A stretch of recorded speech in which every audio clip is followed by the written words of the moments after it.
Good evening, everyone. My name is Dan, and on behalf of Book Soup, I'd like to thank everyone for joining us for our virtual event with Brett Gurewitz, Greg Graffen, Jay Bentley, Brian Baker, and co-author Jim Ruland discussing Do What You Want, the story of bad religion. We are so excited and grateful that our bookstore can continue to bring authors and their works to our community during this uncertain time. For regular updates on upcoming events, please feel free to subscribe to our email and newsletter. This evening's virtual event will end with a Q&A. To submit a question, please use the Ask a Question button at the bottom of the screen. If you see a question on that list that you'd like for our speakers to answer, please click the like button, and we will try to answer as many questions as time will allow. Also, please consider supporting our bookstore, Book Soup, and Bad Religion by purchasing a copy of today's featured book. Just click the green purchase button directly below the viewer screen. The link will redirect to our website where you can continue your checkout process. We are selling digital audiobooks and ebooks through Libro.fm and Kobo for those who are interested. And I can't stress enough how much your support means to us during this time, so please consider making a purchase if you can. And now a few words about our featured guests. Bad Religion formed in Los Angeles in 1980 and ranks among the most influential punk bands of all time. Through their years, the band has steadfastly advocated for humanism, reason, and individualism. They have released 17 studio albums and sold over 5 million copies worldwide. The band is Greg Graffin, the singer and co-songwriter of Bad Religion.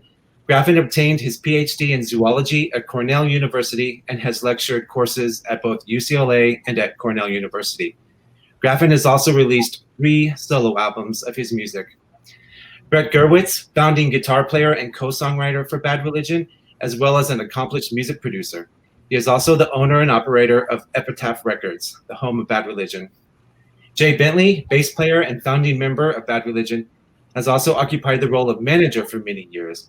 Jay has played bass with Me First and the Gimme Gimmes, TSOL, and Wasted Youth. Jay recently declined an offer to portray Lemmy Kilmister in the story of Motorhead, the biopic. Brian Baker has played guitar with Bad Religion for the last 26 years. Brian is a founding member of the iconic punk band Minor Threat. Brian has also played with Epitaph Records, recording artist Fake Names, as well as the hardcore band Beach Rats. And Jim Ruland is the co-author of Do What You Want, the story of Bad Religion. Jim has been writing for punk fanzines Razorcake and Flipside since the early 90s. He's also the co-author of My Damage, the Keith Morris autobiography.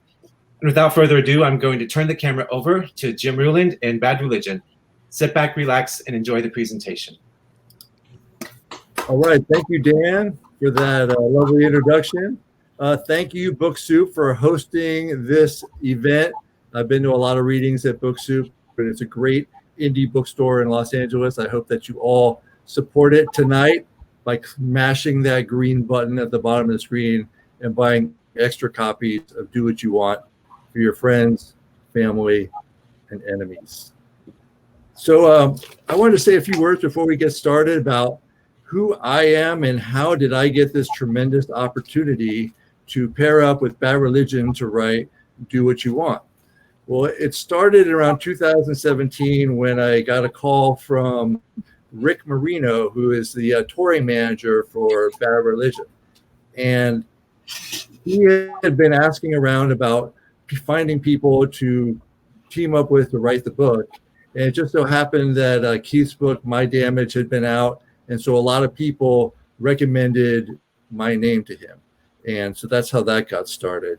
I met with all of the members of the band individually. I met with Brian first in Washington, D.C., appropriately enough. D.C. Yeah. And then Rick accompanied me on the other meetings, and we drank a lot of coffee and talked about things. And the next thing I knew, I was at the San Diego House of Blues with Jay and Brian, interviewing them before the show and working on a book proposal for Do What You Want. And that started many, many, many hours of interviews with these gentlemen, with the other members of Bad Religion, people who used to be in Bad Religion or associated with Bad Religion or thought about Bad Religion. had good thoughts. So I think at the end, I had something like over 250,000 words of interviews transcribed, which to put it in some perspective, there's about 80 to 85,000 words in the book. So we did a lot of interviews. And that was one of my favorite parts of writing the book, because it took me literally all over the world. I was in Mexico City. I got to tour the punk archive at Cornell University with Greg. And I would just communicate. I never went on tour with the band, but I would communicate with Rick, the tour manager, and then just kind of pop up and surprise people, say, hey, I'm here. And they'd be like, oh, great, fantastic, just what we wanted. And I also got to spend a lot of time with Brett at Epitaph headquarters, and we'd go in a conference room and talk for an hour or so. And the culmination of all that was do what you want. The last thing was when the band got together to record Age of Unreason, which was like hitting the gold mine, because everybody was together at the same time, and but not everybody can do something at the same time. So that brings us up to now, and I thought we'd start up with a question from the audience, and it's actually a question from one of the people that runs the Bad Religion page. And if you don't know about the Bad Religion page, you should, because it's a great resource for all things Bad Religion. And the question has to do with after Mike Dimkit joined the band. I'm going to cut you off just for a second. Yeah. Because I just want to say hello to all of our fans who've been waiting so long to see us. And this is actually an opportunity, before we get to the questions, just to tell them how much we miss them all, and to thank them all for coming to this event, and for, hopefully not losing faith in us. And I just, on behalf of the other guys, want to say thanks so much for being there. We really, really appreciate it. I'm gonna go with Greg on that. Thank you very much. And I am watching all the scroll on the right, so if you see me laughing, it's because I appreciate some funny commentary. And okay. Thanks for all the kisses and hearts and things. So back to our question. When Mike Dimkit joined the band, it seemed to have a positive influence on the physical fitness of everyone in the band. Mike being a ultra marathoner and an endurance athlete. Is this true? Because you all look like you're in remarkably good shape. Well, we're not. We're just pretending to be. We're playing that on TV, Jim. But I think what Mike brought to the band is that he was he put me on to cycling. I had never been a cyclist before, and he's a guy who will ride 60 miles before sound check, which I never really reached that level, but it just got me interested in being alive longer, and I've been riding a bike ever since. And it's just it seems to be it's not like it's a plan; it's just what it is. And what a sense of style the man has too. I mean, come on. Sartorial presence is. Listen, we love Mike and everything he's brought to the band, but let's point out one thing. Before he was in the band, for at least a year and a half, Brett was obsessed with cycling. Okay, I remember Brett was really into bicycling, and then Mike joined, and I think those two hit it off because Mike was a cyclist and a fitness buff. But I got to give I have to say, at least Brett was not influenced by the cycling, because he was already a cyclist. How's that going these days, Brett? Well, I'm not riding a bike anymore, but I'm staying reasonably fit. How's your fitness routine going, Greg? It's pretty good. I'm using rocks, as you know. I don't, they closed the gyms in March, and it's a true story. I live on a property with a lot of river rocks, and I use. Well, it's very old school to use rock. It is. It's Devonian slate, and it's really dense stuff. So yeah, it's going great. Yeah, in my early days during the Bronze Age, we used to use rocks for resistance training. Hey, those guys were tough, man. You got to admit. Life expectancy was like 43 years old back then too. So well, I'm going to hijack this conversation before we start talking about tractors and plows. Greg, you have how have you been juggling this time during the pandemic, your summer vacation?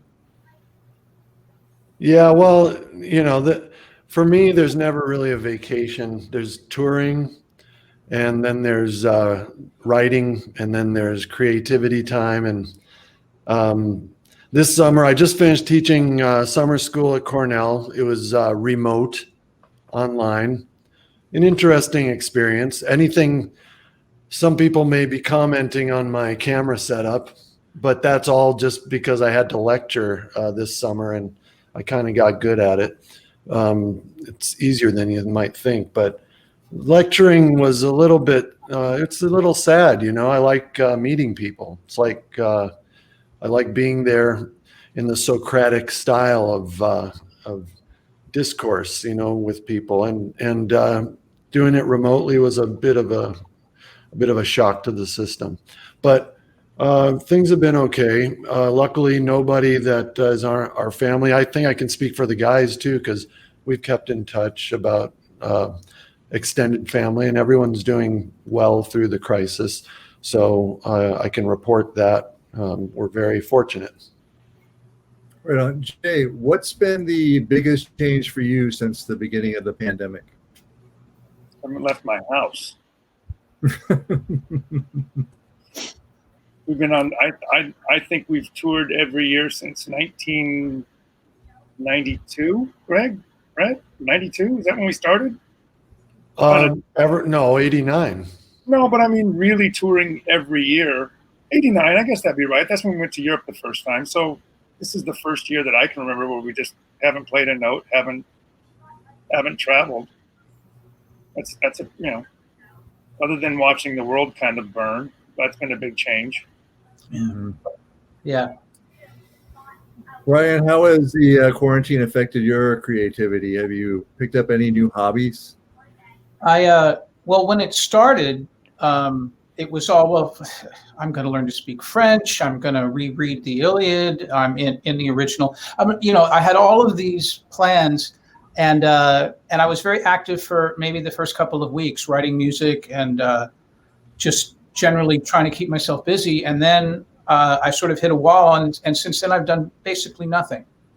I don't really leave my house unless I have to. And I'm kind of, I'm Twitter obsessed like everybody else. And I'm mad a lot when I'm awake. And then I'll eat something that tastes good, and then I'll be okay for an hour or two. And then I'll be mad again. Then I'll go to bed. But in general, I'm trying to keep spirits up, and I don't want to sound totally morose. I mean, I realize that, I could be in a much worse situation, and nobody's sick around me. And so our little quarantine bubble is still unpierced. Very good. And Brett, what are some of the changes and challenges you face both personally, but also for Epitaph, since the whole music industry is shut down? Right. Yeah. So the big challenge is both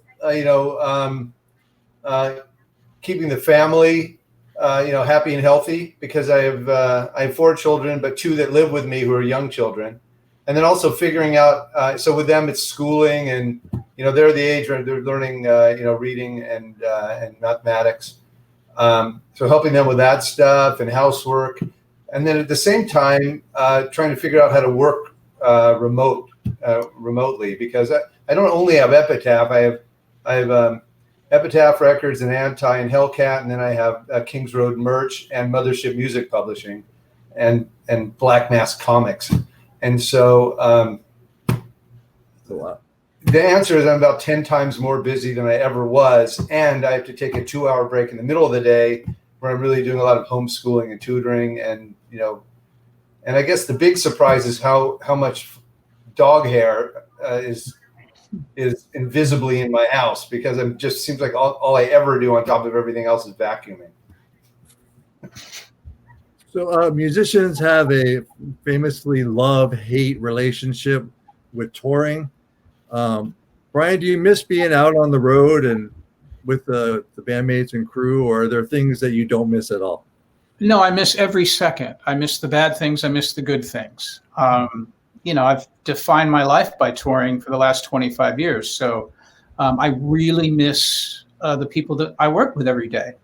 And, our crew guys aren't just crew people. I mean, these are really dear friends, and we communicate, as well as we can. But yes, it's really empty. And I conveniently don't remember any of the bad things. I mean, I actually was talking to someone the other day and was saying, I would just like to be stranded in an airport for 4 hours. I would just like to go miss a plane, just that alone. And then that would be fun. That would be great. But sadly, that hasn't come up. There's nowhere to go, Jim. Yeah, I found myself remembering, like, if I never set foot in an airport again, I'll be happy. And I'm like, oh my God, I caused this pandemic. I never should have said that. Thanks. I don't think it was just you. I think you take it back. So, Greg, you have spent your 40 years perfecting the perfect way for you to be out on the road. Can you elaborate on that a little bit? Well, it's not really perfect. It's rather imperfect.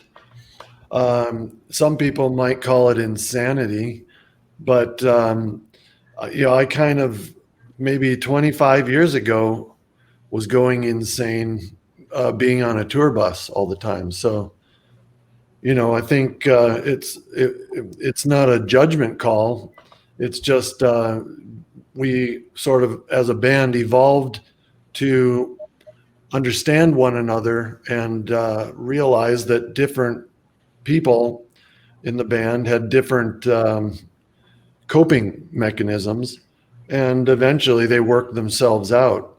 But my coping mechanism was to get away from the production, get away from the venue, get away from sort of the routine of every day, in order to make it seem fresh when we were going on stage. So because of that, I started traveling separately and showing up. I stopped going to sound check because we had been in these venues before, and our crew is so great that they know exactly what we need. And, I started trusting them to get it right so that when I showed up, I could hit the stage and everything would be perfect. And, it allowed me to get away from it and clear my head each day and have a sort of normal routine for myself, which was wake up in the morning and, have a meal and then think about getting to the venue in time. And sometimes it was 500 miles away from where I woke up. So it was almost like a daily commute for me during the day. Whereas the production and the band, they go on the tour bus overnight, and so for them, they're already there in the morning setting up the show. And I guess, I do get some perks for being a singer because I don't have a lot of equipment. I don't have to tune guitars or worry about the things that the guys have to worry about. But so I started to feel like kind of a secret agent, man. I'd be in communication with the tour manager, and they'd say what time we're on, and I'd hit the stage when I had to be there.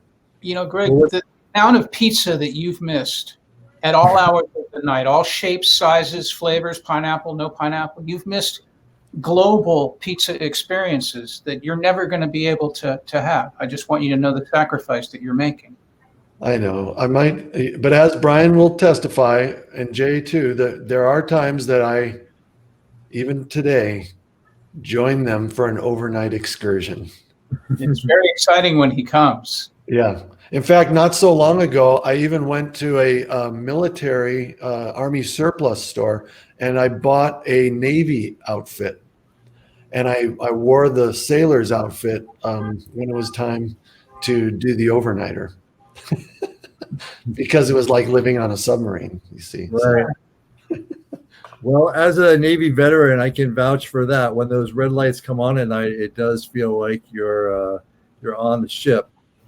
And one of the funny experiences that I had that I've shared with you before, Greg, is that there were times in Europe when I would be with the band and get to a venue early, and because you were still en route, I get off the bus with the rest of the guys, and people in Europe who are not used to seeing Bad Religion would assume that I was you. And it happened so frequently that like that one restaurant, Jay was like, made me get up and take pictures with the band and impersonate you. And it got to be kind you of look better than me. You should do that. You actually look a lot like me in my prime almost. So you should. I never I knew Greg. definitely encourage you to do that. I never knew Greg Graffin was sleeved in traditional tattoos, but yet right. That's the strange part, but that's why it like works in. It happened in Europe and not in Southern California, where you're already legendary. Yeah. But do you recall a time there was? I understand your idea of like wanting to keep it fresh and keep it new, because there was a time in Italy where I met up with you and I thought we were just going to have a cup of coffee, and you started quizzing me about the places in Rome that I'd been to and hadn't been, and you were very disappointed that I hadn't seen as many of the sites, and off we went to the Vatican.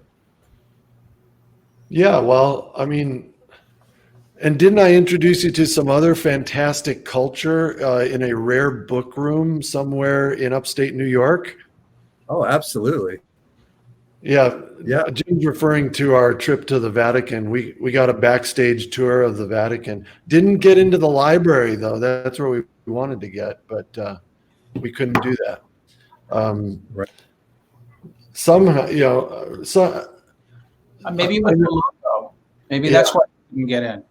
Yeah, I know, but I love going to those kind of places, and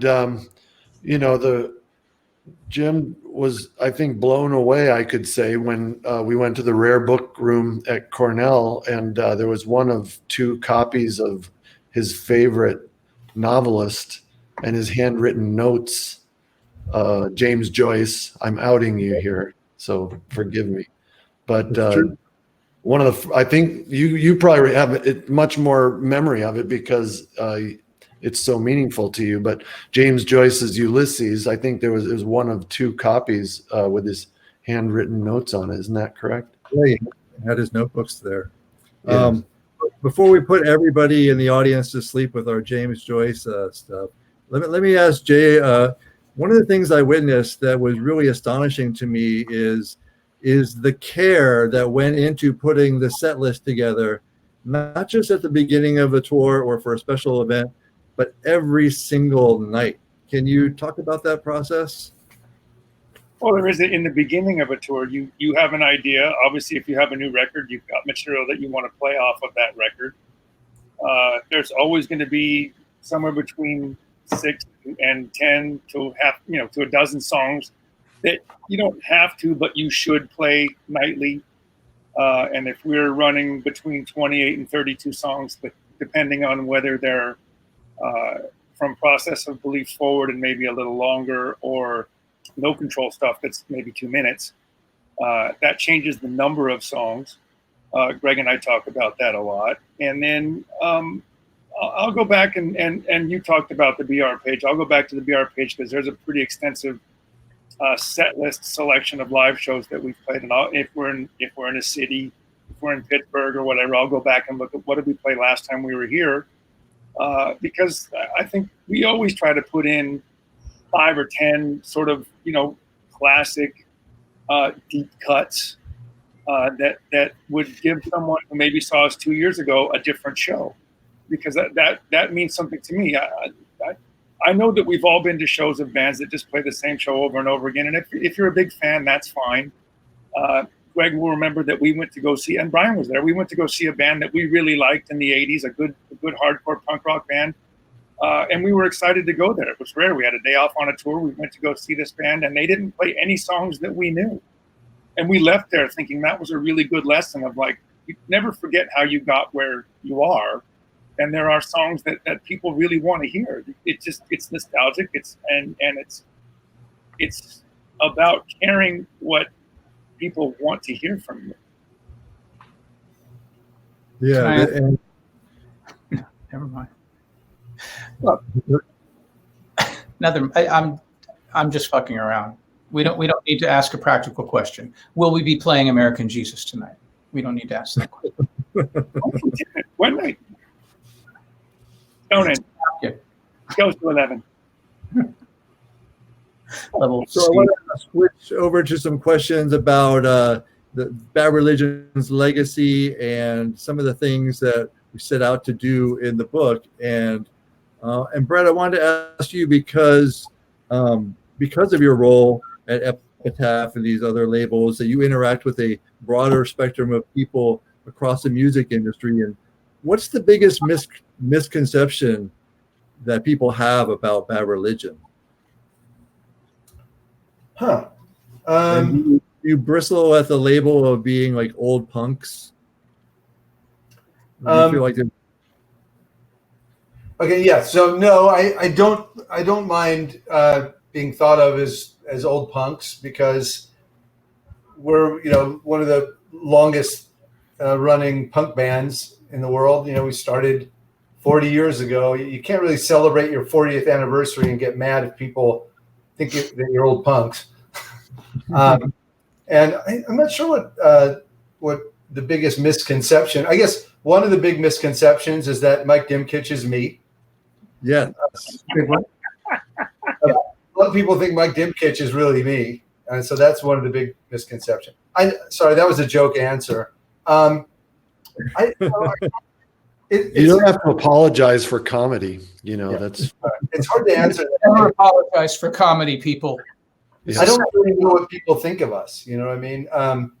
I will say that I was shocked after releasing the last album to find that some of our newer fans didn't understand our political worldview. People. Oh, right. I was shocked to find out that many of our fans were surprised that we were political. They said things like, "Oh, I can't believe Bad Religion is getting political like Green Day," and I said, "What the hell?" So I don't know. I mean, but I guess those are just not real fans. Those were just the sort of casual fans. So I think our real fans know us pretty well, because we've been communicating with them through our music and our words for so long. Absolutely. And Bad Religion fans are intensely loyal because, and I've talked with many of you about this, about the work that they have to put into the songs and the lyrics to sometimes understand new words, sometimes understand those words in English because they're reading them in Spanish, or they're from Italy or Spain or someplace like that. Greg, I want to ask you a question about the legacy of Bad Religion, which is still being written. But one thing that the book sets out to do is to kind of fill in the gaps between 1982 and 1992. And if I could have your thoughts on that. Well, that's an answer that I've been giving a lot because, but it wasn't, as you will testify, it's not what we set out to do. Right. But we did realize in our early discussions about the book that there's so many punk histories that have been written, particularly in the last 10 years. And so many of them have the same old story where punk was dead by 1983 and then Nirvana happened. And people who have been there all along sort of went, wait a minute, what was going on from 83 to 93? There's a decade there that was conveniently glossed over. And of course, halfway in the middle of that decade was we released Suffer. And so I think that was a momentous occasion, but of course, as all the guys in the band have testified, we didn't feel like it was momentous at the time. But so many people, particularly in the last 10 years when these histories have been written, sort of ignored it entirely. And it's been well documented as an influential album. So, and it wasn't just Suffer. I mean, we did No Control, then Generator. We did Against the Grain in that time. I mean, right? We did a number of, and that decade was like, we did some pretty, and of course, Epitaph, became a serious entity during that time. And it's just, it was crazy that our story hadn't been told. So, the guy, we continue to tell that story, but because we still feel like there's a lot to accomplish. Still being written. But I think with a lot of books is that there's an emphasis on the distant past, because people were really drawn to the stories of struggle. And there's certainly plenty of struggle in the Bad Religion story, which made it so fascinating to dig in and talk to you about. But in the very beginning, it was a struggle just to learn your gear and handle the equipment and learn your way around the scene. There's one great story you have, Jay, about the time that you painted your bass guitar. Do you want to share that with us? Well, I mean, that's as a person who doesn't really understand the sonic differences between a painted and unpainted guitar, this was a visual factor. So much like having short hair or boots and bandanas and chains, oh my, painting the guitar was just a visual reference to what I would prefer. I didn't realize that it made the guitar sound terrible. I remember like Brett knew more than I did about guitars, but Brett was learning too. And so he would show up one day with a little compressor. Remember the orange squeezer box that you could plug into your guitar? Yeah, orange squeezer, yeah. And it made my bass sound great.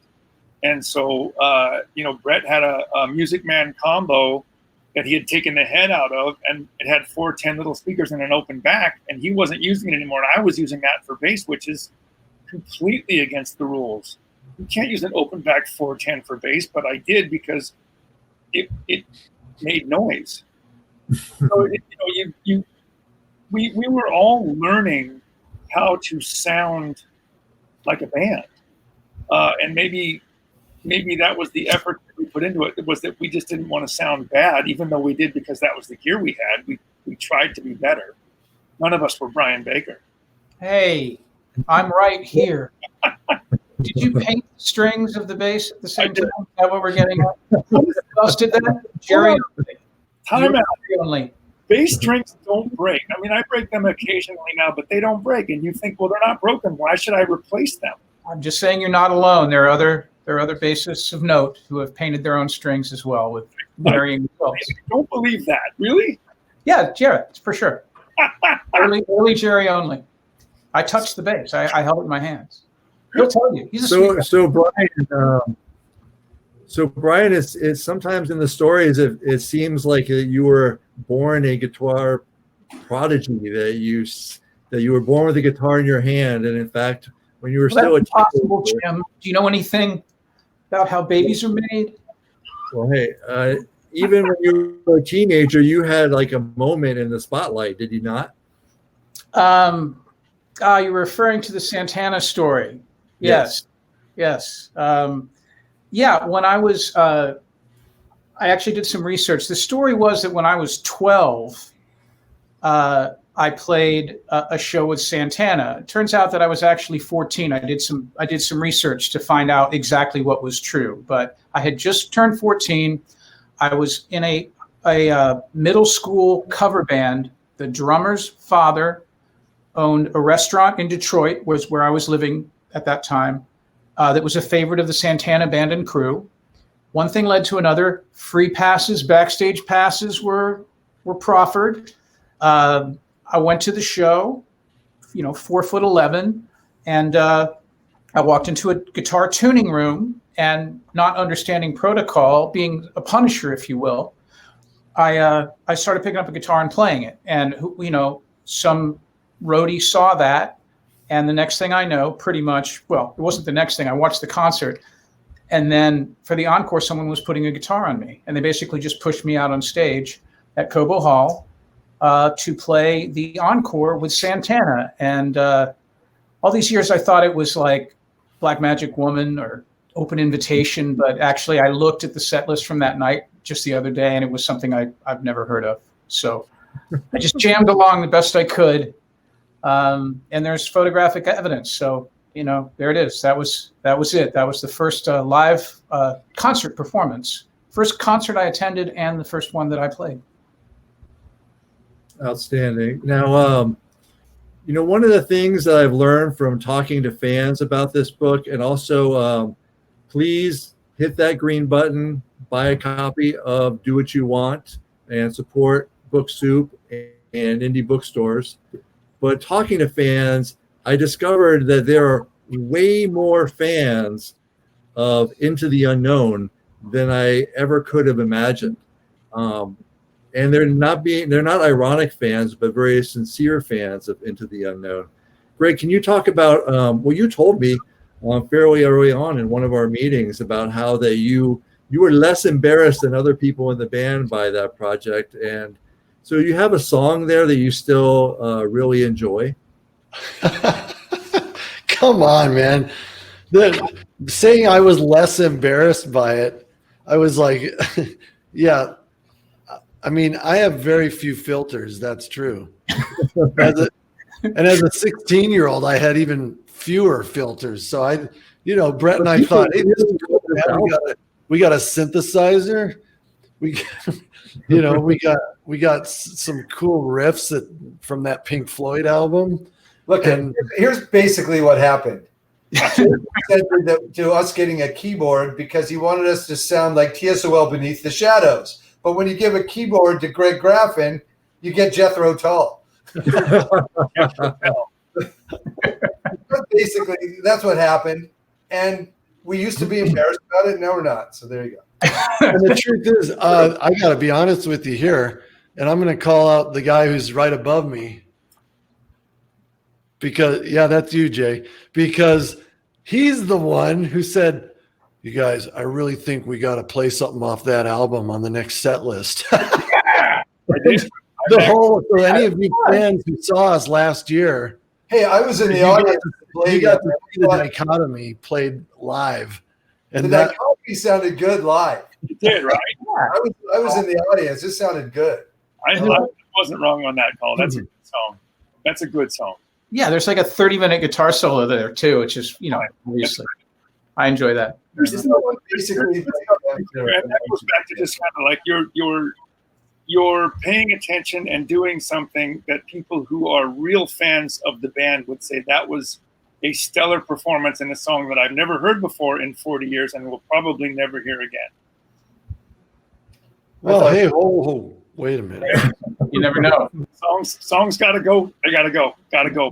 You would have said that, but 20 years ago, you would have said we're never playing anything off that album. You're right. I think it might have been sort of, we had a conversation about songs that were off the table, and all of a sudden it was like no songs are off the table, and it was like, but that was just overwhelming. All of a sudden there's 400 and something odd songs to choose from.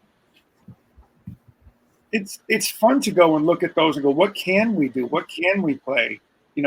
And because the other part of it is I think that we're a good band, and we can play these songs and deliver them the way they should be delivered with honesty and respect.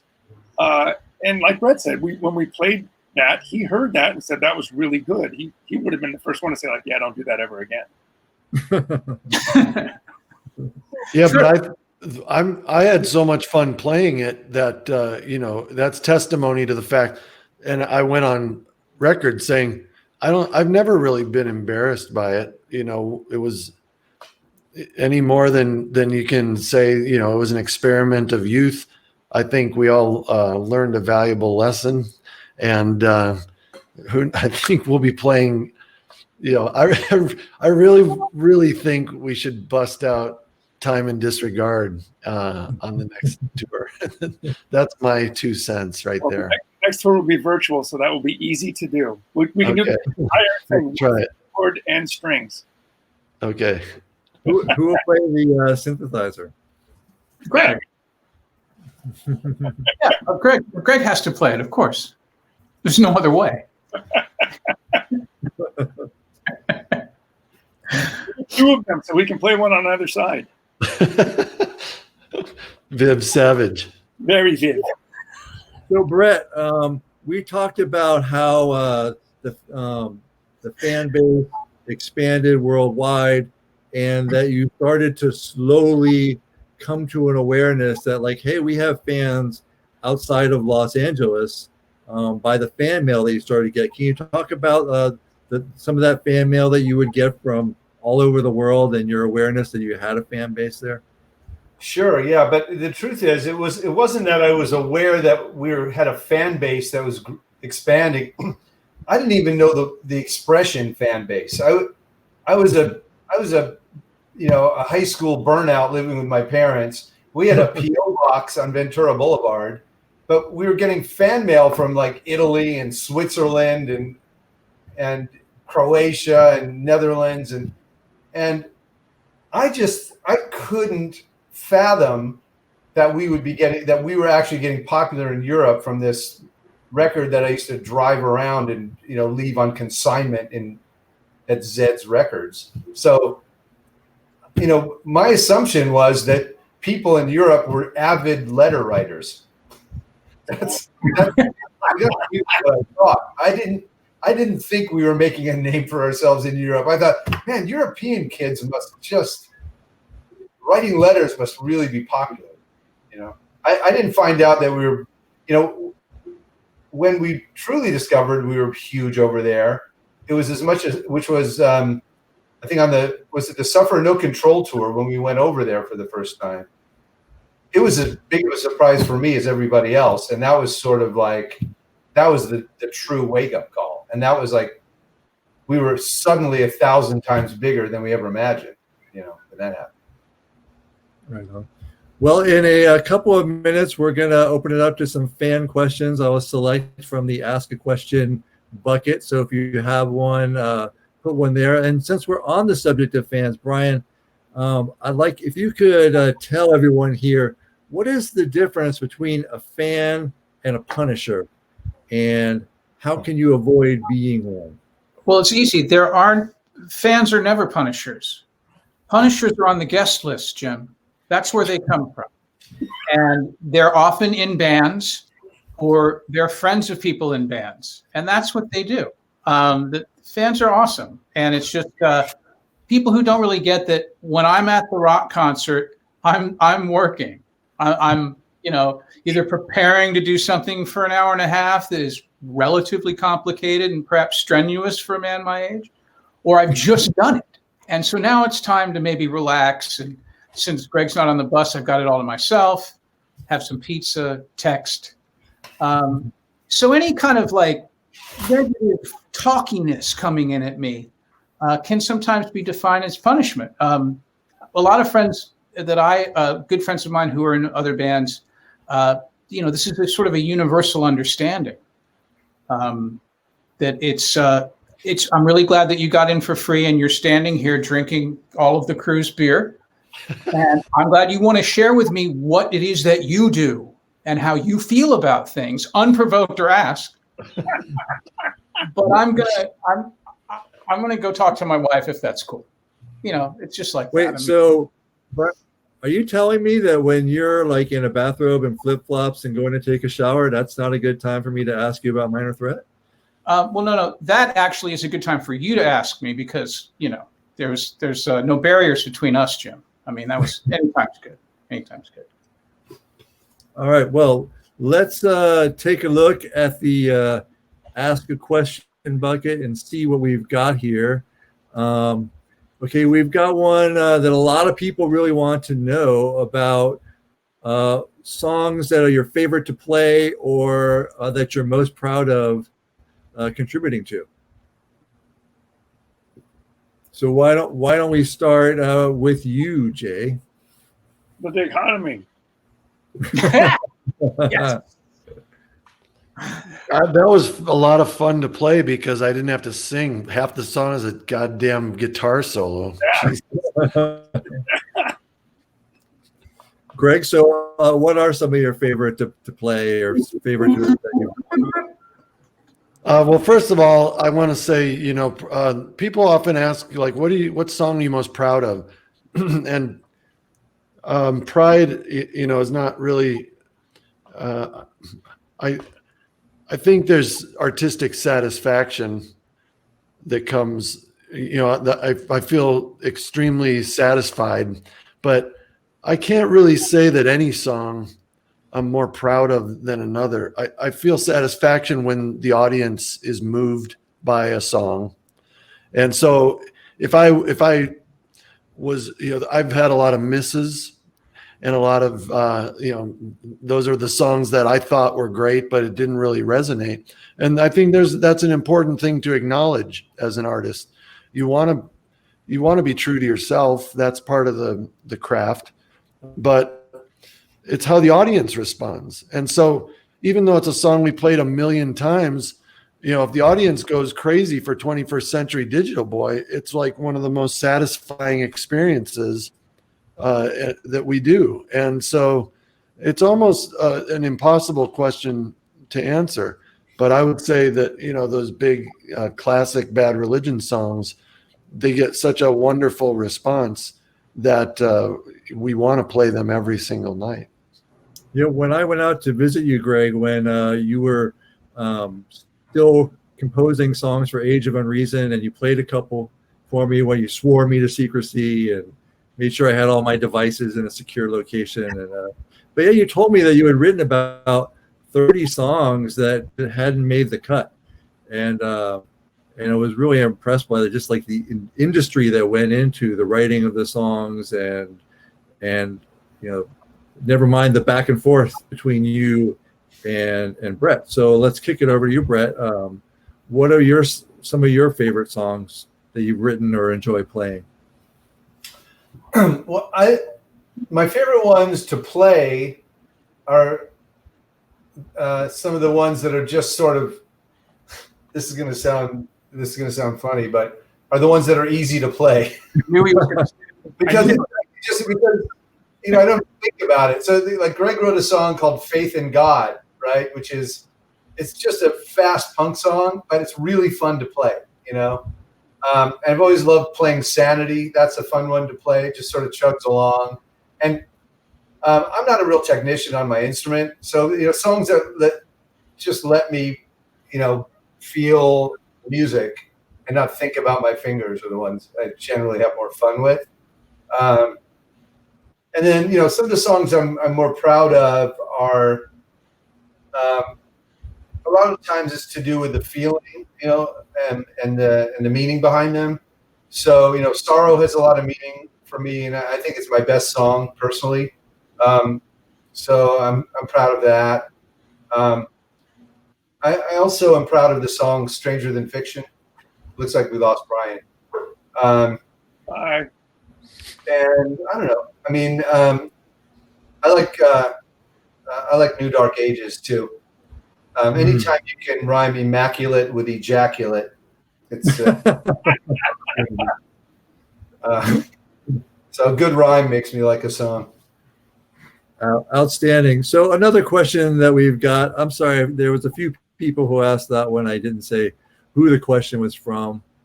I'll try to get that right this time. Okay, so Heather wants to know what are some of the bands from the 80s and 90s that were your favorite to tour with?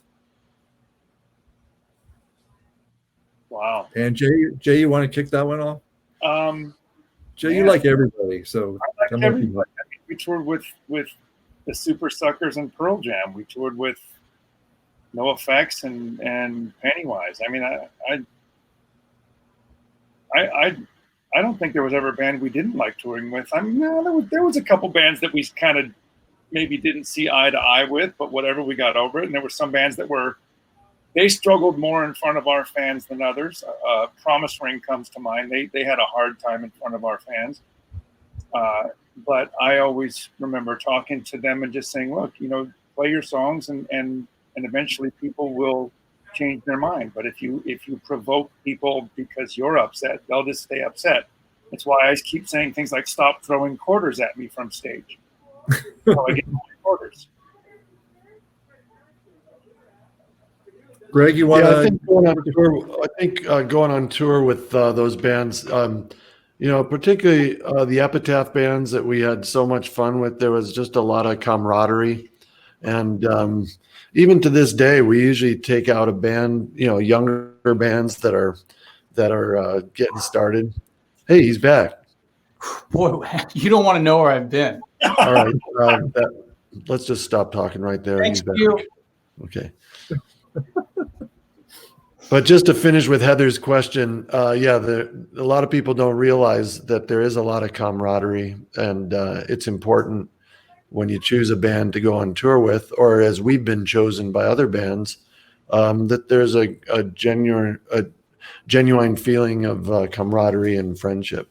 And we've been very fortunate with our opening bands and to open for some of the bands that we've opened for. So, Greg, that's the sign of a skilled professor, that you bring the name of the person who asked the question back into it. That's really good. Brian, how about you? Some of your favorite bands to tour with in the 80s and 90s? Well, Super Suckers. I mean, I could hear you guys when I was on my journey. Super Suckers for sure. Really good friends. SNFU, I love playing with them. I mean, I really can't think of any bands that we toured with that I didn't have a great time with, but that was kind of why we would take them. Like, you kind of get a good feeling about a group. And, we weren't really, even when we were on Atlantic, there wasn't a lot of, you have to take out, this band that's completely wrong. It was always I love being around a lot of musicians. So I can't really, I don't really remember a really bad experience. Okay. So, Marcus Simon would like to know about the songs that you guys have never played live. Do you guys maintain a list? Is there a secret database where you keep track of that, or are you just as shocked to learn that you've never played Jay's one brain. song? Yeah. Jay's the band historian, and he knows every song we've played in every city. So you better ask him. Yeah, you have to come up with song titles, because just because we never played it in your city doesn't mean that we've never played it. Okay, Right. well, how about Walk Away? Have you played Walk Away? Yes. Okay, the other one that was mentioned was Into the To Another Abyss. Sure, we played that. Yeah, we have. I don't know if we've played it on stage, Brian. I know we've played it in rehearsal. We've played it at soundcheck. No, we've played it on stage because I know how to play it too well. If I can play it right now, that means I had to learn it for a reason. Greg, do you remember singing that? I mean, I'm fuzzy on a lot of details. I used to drink a lot. I suggested it. So I know we know it. But I don't know if we've ever actually. I probably played it. I really did. Okay, we played it. Brian's getting wistful. There we go. We played it. I'll play anything. We've played it all. One song we haven't played live yet that really bothers me is that we never got to play Candidate because the whole 2020 we were going to be playing Candidate for obvious reasons, and that's one of my favorite Bad Religion songs, and of course it's so apt and appropriate. So I look forward to playing that in the future. But we'll bust it out in four more years. It's going to be there. We'll still be there. I wanted to hear you sing Faces of Grief, Brian. Come on. Oh, yeah. I don't know how to play that. That was a one-off. Okay, so on this same tip, Catherine Wall would like to know what's the craziest Catherine. performer that you've ever played with? The craziest what? Craziest performer or most intense performer? I'm not sure if this means on the stage or behind the scenes. We're not going to do that. Chai Pig. What? Yeah, he might have been. Chai Pig. He may have been one of the craziest. Let's not forget Jello. We've spent some time with Jello. Always make room for Jello. Oh, you always do. You save room. Save room for him. And the whole School of Medicine, everyone's good. They can. And don't forget, Bad Religion has played with Bad Brains. Don't forget that. Oh, yeah. Okay. Yeah. So there you go. Okay. What about Roger Rogerson at the USC party? Jay, why don't you tell that story? There's basically lunatics everywhere you look. So, I mean, And a lot of them are drawn to punk. It's just how it is. I'm just glad they didn't point to me when they said, because they were thinking it. What is wrong with you people? Okay, so Nicholas Carbone, I'm going to paraphrase the question, but he's talking about you guys decide to call it quits. I'm Frank Do you, Severo. do you have a plan for that? Do you imagine it'll be a gradual process? I'm living it right now. I'm living in that process right now. Yeah. Well, first, what we did to speed the end up was that we went to Wuhan, and I was purchasing some perfume, special perfume that was made for me. No, I'm never stopping doing this. I'm unqualified for anything else. Never stop stopping, Brian. No. And, there's also the, it's fun that we're in kind of unknown territory here because we've been a band for 40 years. And I don't really, why not see how this all ends? It's supposed to be a good time also. This isn't, it's not like a job. This is a creative expression. And I want to keep doing that as long as I can. That's fun for me and hopefully for the other guys. That's all I'm going to say. Brett, you as someone who sits behind the keyboards, you produce a lot of bands and things. Do you consider how long continuing doing that for as long as you can? Did you say Brett or Greg? He said Greg. I don't produce a lot anymore. I pretty much produce some of my old friends' bands. Like whenever Rancid does a record, I'm sort of the fifth member of Rancid, and I always produce. And when my band does a record, I produce. So yeah, I don't need to ever quit that because it's I don't do a lot of it. But I love I love my limited involvement with the band. As long as they want to keep going and as long as they'll have me, I want to keep doing it because I consider it a privilege to be able to write music and demo and record and present them with songs and go in the studio with my old friends. These guys are the oldest friends I have in life. I've been friends with them since I was 17 and they were 16 and 15. And so I don't see any reason to stop. I'm definitely not going to stop before the fucking Rolling Stones stop. Thank you. All right. Well, gentlemen, I think that is a fantastic place to leave off this evening. Thank you all for being here tonight and for making 40 years of great music. Thank you for telling your stories and sharing them with me and Do What You Want, which is available, right now. You can have it delivered right to your doorstep. You don't have to leave your house because you can't leave your house. I don't have one. Could you send me one? Yeah, you can hit the green button and you can support So that's how it is. indie bookstores. Yeah. Yeah. You know what? Do What You Want 2 might be a different author, Jim. So thank you all the fans for being here.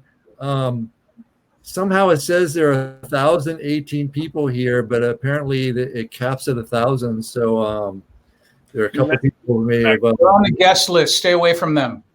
So thank you all for the fans.